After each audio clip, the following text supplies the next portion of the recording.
Bonjour, je m'appelle Romain Pierrot, je suis designer produit et fabricant de mobilier et luminaires. Bonjour, je m'appelle Justine Fournier, je suis designer produit et artisane.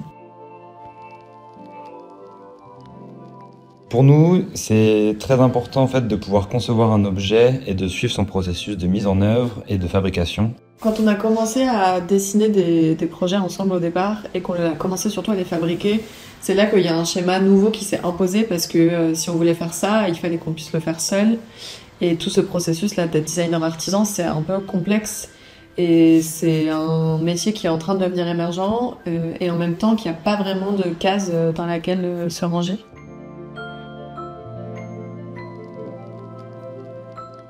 En fait, nous, ce qu'on aime, c'est concevoir nos projets à deux. Donc on fonctionne un peu sur le principe du rebond. Donc on partage nos idées, on partage nos dessins, puis après on va les échanger pour retravailler sur les bases de l'autre et ainsi de suite. Ce qui va nous permettre justement de développer un projet et en plus qu'on ait l'identité de chacun et les connaissances de chacun qui s'y intègrent.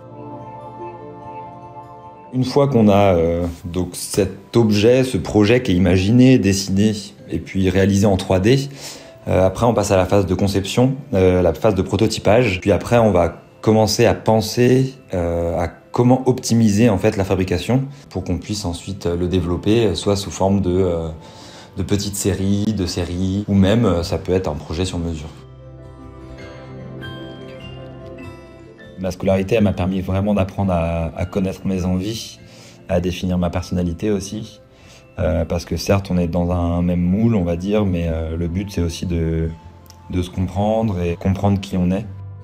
Au début, surtout dans les premières années d'études, on ne voit pas forcément à quoi ça va nous mener et petit à petit, ça devient naturel et on gagne en maturité au fil des projets de l'école. J'ai envie de dire que c'est la MA01, donc c'est un luminaire, une lampe à poser, qui a rejoint le Mobilier National en février 2024. C'est un objet qui est conçu sans colle, sans vis, qui s'assemble par lui-même juste avec ses différentes parties. Tous les matériaux ont été sourcés le mieux possible, donc c'est un projet concept de notre identité d'artisan et c'est un peu une représentation de nos valeurs de conception, je pense.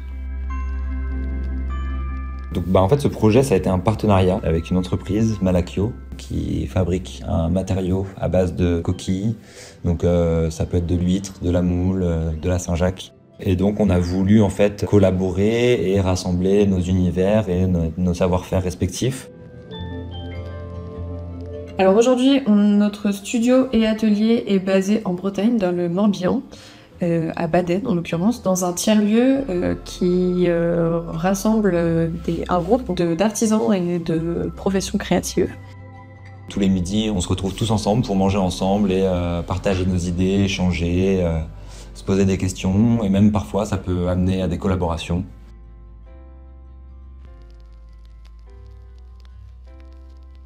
Les métiers du design, les métiers créatifs en général, c'est des métiers de passion, donc bien sûr que c'est épanouissant et heureusement.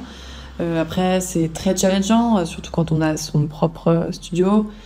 C'est très difficile certains jours. Des fois, on se demande dans quoi on s'est embarqué. Mais le lendemain, on découvre un super truc, on fait un bon dessin, on a une bonne journée de production ou quoi qui fait un peu oublier tout le reste. Donc oui, on est très épanoui, c'est très riche. Et on est pressé de savoir ce que réserve la suite. Donc je pense que c'est symptôme d'épanouissement. On est sans cesse en quête de nouveaux partenaires. Ça peut être des partenaires pour des matériaux innovants qui sortent de l'ordinaire, qui sont intéressants, avec lesquels on peut collaborer et combiner notre savoir-faire et ces nouveaux matériaux-là. Il faut vraiment apprendre à prendre son temps, à faire des pauses. C'est hyper important, surtout dans un milieu créatif en fait. Je sais qu'on aime beaucoup visiter des nouveaux lieux aussi, ça nous inspire. Développe qui t'es, amuse-toi sur tes projets, travaille beaucoup, tout tiendra bien.